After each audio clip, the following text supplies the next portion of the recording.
భాగవతంలో కృష్ణుడు స్వయంగా చెబుతాడు, నా గురించి ఎవడన్నా 10 మందిలో చెబితే నేను వాడి గురించి దేవలోకంలో చెబుతాను ఉద్ధవా. రెండో మాట చెబుతున్నా, నా పేరు మీద ఎవడన్నా 10 రూపాయలు దానం ఇస్తే కృష్ణార్పణమని నేను వాడికి 100 రూపాయలు ఇస్తాను, 10 రెట్లు ఇస్తాను చెప్పి. మూడో మాట, చివరి మాట, ఉద్ధవా జాగ్రత్తగా విను, నన్ను ఎవడన్నా మనస్సులో స్మరిస్తూ ఉంటే నాకు ఇంకో దారి లేదయ్యా, నేను వాడు ఉన్న చోటే ఉంటా అన్నాడు. అంత గొప్ప అవకాశం ఇచ్చి మనం సందుల్లో ఉన్నామా, గొంతుల్లో ఉన్నామా, ఉక్కపోస్తుందా, చలిస్తుందా అనవసరం అమ్మా. మనసులో గోవింద నామస్మరణ మానకుండా ఉంటే చాలు. అప్పుడు మన ఆరోగ్యాన్ని ఆయనే కాపాడుకుంటాడు.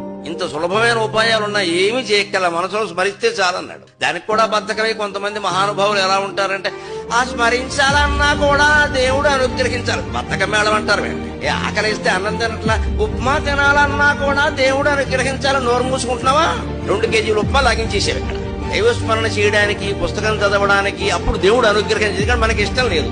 సొల్లు కబుర్లు చెప్పుకో, ఆశమ్మ పోషమ్మ అంటే గంటలు గంటలు చెప్పుకుంటారు కూర్చుని.